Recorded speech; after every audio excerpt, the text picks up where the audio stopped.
Mr Speaker, my apologies to the Speaker who's about to make a contribution to the debate, but I need, commensurate with the Business Committee decision, to seek leave of the House for the Health Committee to meet outside New Zealand with its counterparts in Australia from the 8th to the 11th of March 2010 as part of the annual Joint Committee exchange with Australia.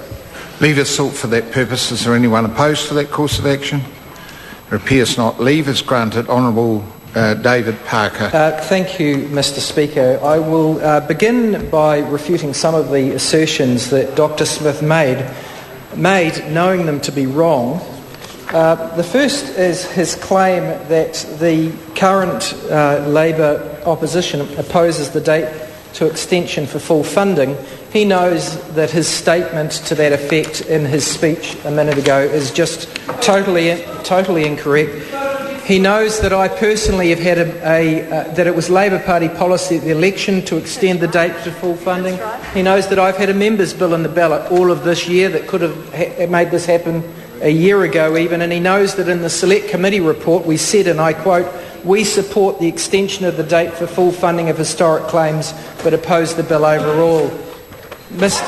Dr Smith, what you said in your speech then is the opposite of what I have just said, and listeners to this debate can judge for themselves as to whether that was a fair representation of the Labour Party position by Dr Smith. It clearly was not. We know that most of the levy reductions saved by this bill are as a consequence of increasing or extending the date for full funding of those historic claims that have not yet been fully funded. Yes, this party still stands for fully funding. We agree with the extension of the date for full funding, and we know, and the Minister knows, that that is the most substantial cause of levy reductions occasioned by this bill.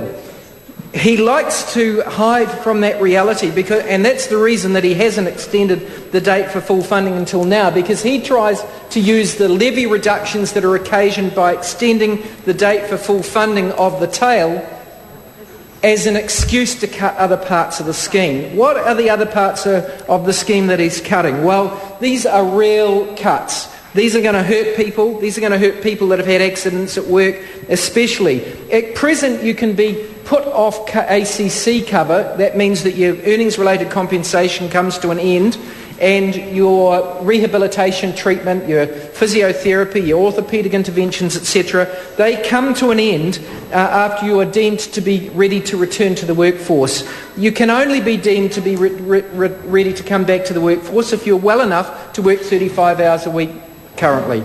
Most people need to work 35 hours a week to keep the wolf from the door. This changes it and says that you can be pushed off when you are capable of working 30 hours per week.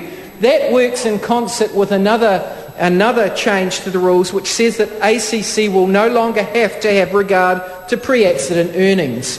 The combined effect of that is that someone's income could halve after they come off ACC, because they can be put off the scheme when they're only capable of working 30 hours a week, and they can be put into a job where they're earning the minimum wage. And we had the example, which I think is quite a moderate example, moderately paid person in the banking industry gets a computer overuse injury, can be off for a substantial period of time, and so the employer needs to have someone in that position. The contract of employment is frustrated through no fault of the employer or the employee. That person loses their job, they're on ACC, now they can be forced off cover when they're in a position to work as a stacker in a supermarket working for the minimum wage. So they could be working for 30 hours on the minimum wage as a shelf stacker, and their income could halve compared with their prior occupation as a bank teller. That is what this bill does, and we're told it's necessary in the name of affordability of the scheme.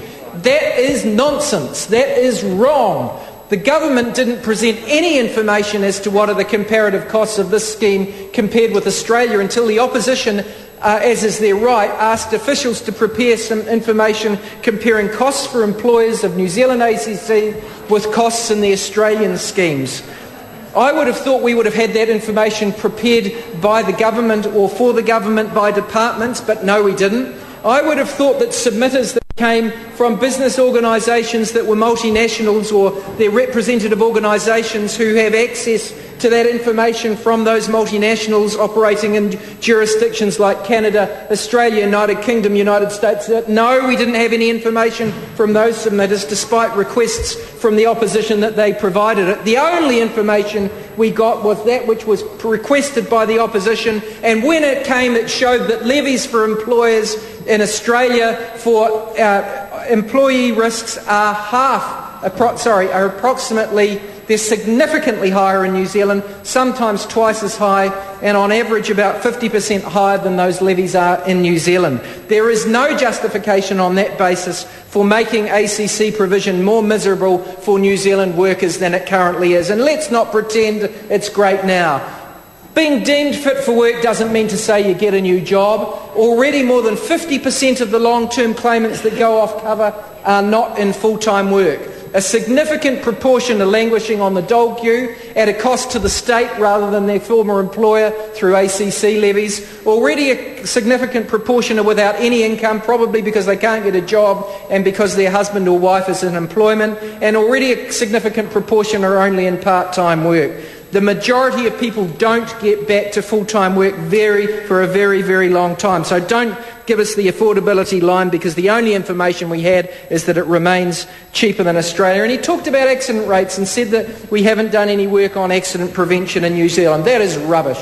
The last government improved performance by the Department of Labour in terms of workplace inspections, maintaining safety standards, and that did see an improvement in safety records in New Zealand, and that was necessary because it is fair to say that before them the trend was wrong.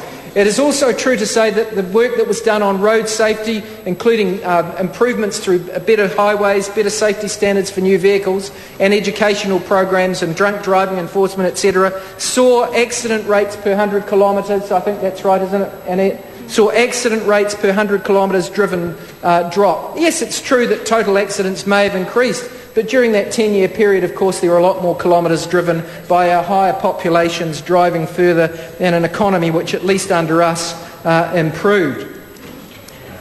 Mr. Speaker, there is no doubt that this legislation makes the ACC system worse. In my opinion, some of the egregious changes will be taken advantage of following privatisation of parts of the scheme.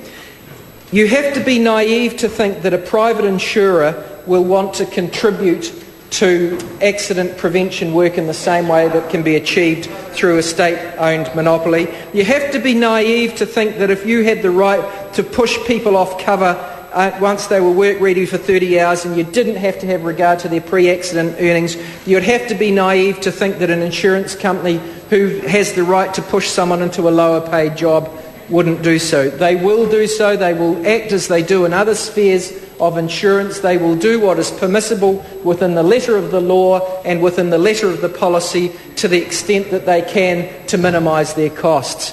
Those changes, together with looming privatisation, which is the price which the ACT Party has exacted for their support of this legislation, mean that New Zealand workers will once again be worse off as a consequence.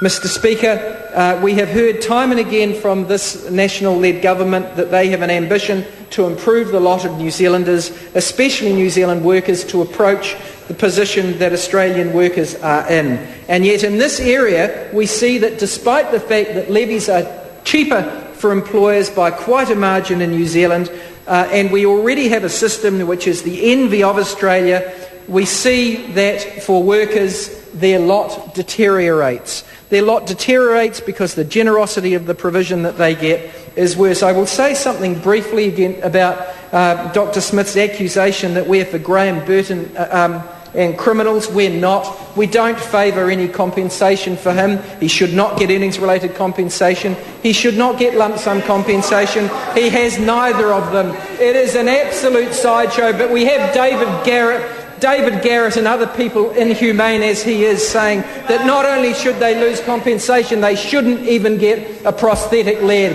And that's where we disagree, because we say a man without a leg should have a leg. Maybe not a titanium expensive one, but he should have at least a wooden leg to hold him up. And I'm quite happy to stand up and be judged for that, because I think that that is fair, and I think most New Zealanders agree with me.